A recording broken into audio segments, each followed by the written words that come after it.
I've been thinking about where our memories live, where our thoughts come from. Are they stored in the brain or somewhere else entirely?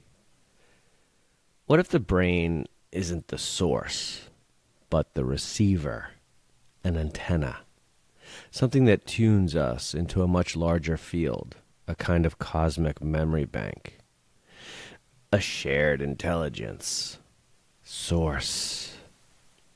There's an ancient name for this idea, the Akashic Records, a field of memory, not just personal memory, but collective memory, patterns and experiences, imprints, held beyond time and space.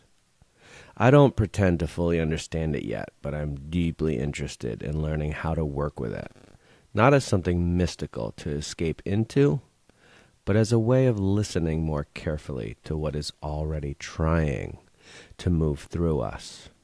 And what if the ego isn't the enemy, but a shield, a filter, holding back certain truths because at one time letting them through would have been too much? Think about that moment in childhood.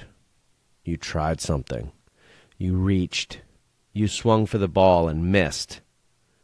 And instead of being met with love or compassion, you were met with judgment, with criticism. And in that instant, something formed.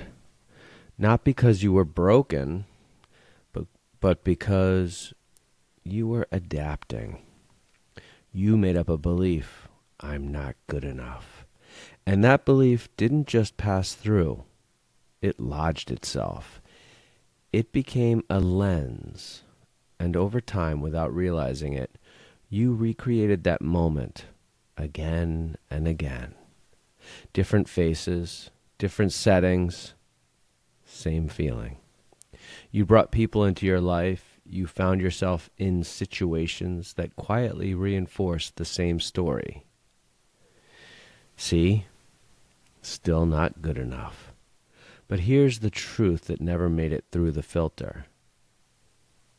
You were always good enough. You were always worthy.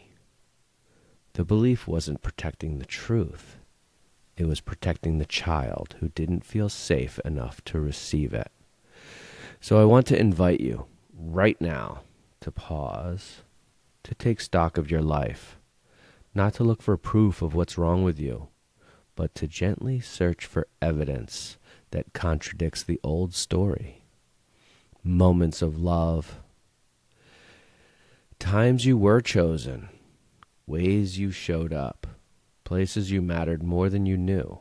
See if you can let even a small crack open. Just enough to consider. What if you are good enough? What if you always have been? And what if some part of that knowing, that deeper memory of who you are, has always been available to you, waiting for the nervous system to feel safe enough to receive it? This is the work I do with people, listening beneath the beliefs, tracing patterns back to their origin, creating the conditions for insight, release, and integration at a pace your system can actually handle. If something in this spoke to you, I'd love to work with you. You can schedule a one-on-one session with me through my website or by reaching out directly. I'll meet you exactly where you are and see what wants to be remembered.